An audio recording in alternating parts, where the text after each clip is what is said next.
Bonjour, bonjour, bonjour bien-aimés dans le Seigneur.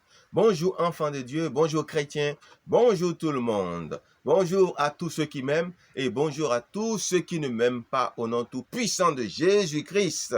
Aimez vos ennemis, dit le Seigneur. Je n'ai pas d'ennemis, mais il peut y avoir des gens qui ne m'aiment pas. Malheur à vous, dont tout le monde dit du bien. Donc, voilà, c'est comme ça, c'est la vie. Mais il faut des gens pour nous dire des choses qui ne vont pas, pour que nous puissions nous améliorer, nous corriger, ainsi de suite. Alors, bien aimés, je vais vous parler du pouvoir du pardon. Et c'est pourquoi je vous pardonne, vous tous au nom de Jésus-Christ. Vous qui avez dit des choses sur moi et qui ne glorifient pas l'Éternel. Je vous pardonne au nom de Jésus. Je vous pardonne sincèrement, je vous pardonne du fond du cœur. Parce que ce dont je vais parler aujourd'hui, c'est le pouvoir du pardon. Le pouvoir du pardon enseigné par Dieu lui-même. Vous voyez, nous demandons tout le temps pardon à Dieu. Pourquoi? Parce qu'il y a une bonne raison à cela. Et Dieu dit qu'il n'a pas changé, qu'il est toujours le même et qu'il est toujours le péché. Et c'est pour cette raison qu'il est juste bon de lui demander pardon en toutes circonstances. Pardon avant même de commencer par prier, c'est très important. Et je ne cesserai jamais de le dire. Dans presque toutes mes prédications, je parlerai toujours un peu du pardon, tantôt d'une manière, tantôt d'une autre. Parce qu'il faut toujours demander pardon à Dieu notre Père avant même de commencer par entrer dans le vif de nos prières. Et ça, c'est important. Parce qu'il faut se réconcilier avec Dieu, son Père, avant de commencer maintenant par lui demander des choses ou par lui parler de certaines choses, ainsi de suite. Et le pardon est important. Des gens diront, écoutez, on a déjà demandé pardon à Dieu. Nous nous sommes déjà réconciliés avec lui. Et c'est pour ça que nous avons été justifiés, que nous sommes devenus de nouvelles créatures. Oui, ce pardon-là, c'est le pardon qui permet la conversion. C'est le pardon qui permet la réconciliation d'avec Dieu. C'est le pardon qui nous permet de devenir enfants de Dieu. Mais il y a un autre pardon qui est important. Le pardon qui consiste à s'excuser auprès de son frère et de sa sœur quand on lui fait du mal. Le pardon qui consiste aussi à s'excuser auprès de Dieu quand on fait quelque chose qui ne le glorifie pas continuellement dans notre vie de tous les jours, à chaque seconde de notre vie. Et c'est de ce pardon que je suis en train de parler, bien-aimé dans le Seigneur. C'est à cause de ce pardon, à cause de ce que Dieu est toujours le péché et que Dieu n'a pas changé parce qu'il est constant, parce que Dieu a horreur du péché, parce que Dieu aime le pécheur, mais est le péché, qu'il faut toujours lui demander pardon dans nos prières. C'est important. Sinon, vous serez en train de lui parler, il va vous tourner le dos, il ne va même pas vous calculer. C'est important. Ne nous trompons pas, pourquoi? Parce que déjà, on a déjà demandé pardon une fois à Dieu et que nous nous sommes réconciliés avec lui, que c'est fini. Non, non, non, non, non, non. Alors, maintenant, Dieu nous explique lui-même ici pourquoi il est très important de pardonner en toutes circonstances.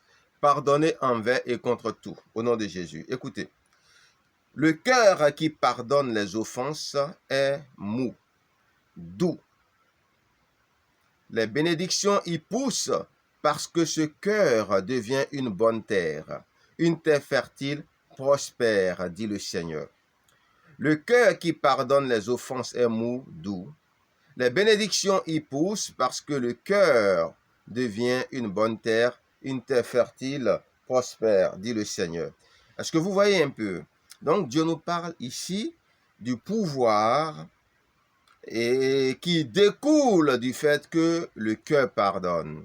Il nous dit que quand un cœur pardonne les offenses, ce cœur devient mou, ce cœur devient doux, les bénédictions poussent dans ce cœur. Pourquoi? Parce que ce cœur devient une bonne terre fertile, ce devient une bonne terre fertile, prospère.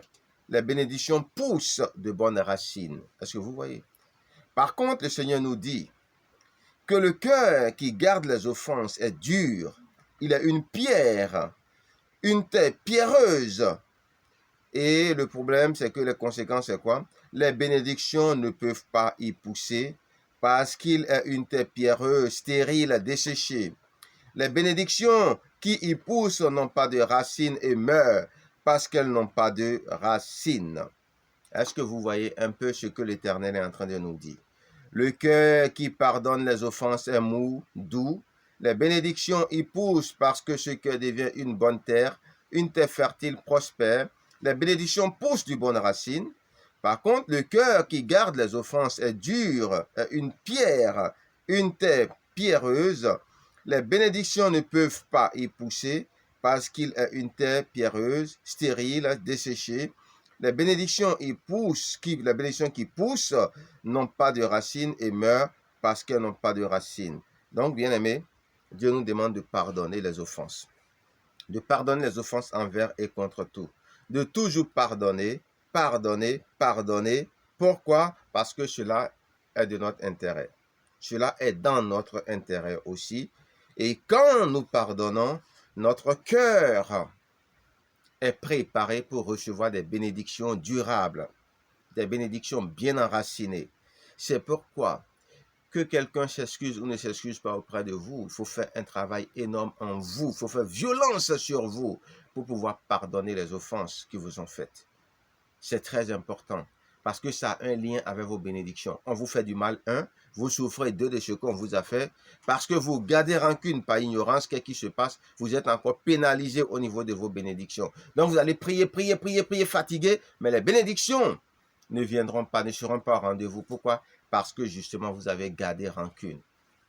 Vous avez gardé offense. Vous avez gardé insulte. Et votre cœur a été affecté. Bien-aimés, voilà le message du Seigneur sur le pardon. C'était l'apôtre Guy Liby. Ciao, ciao.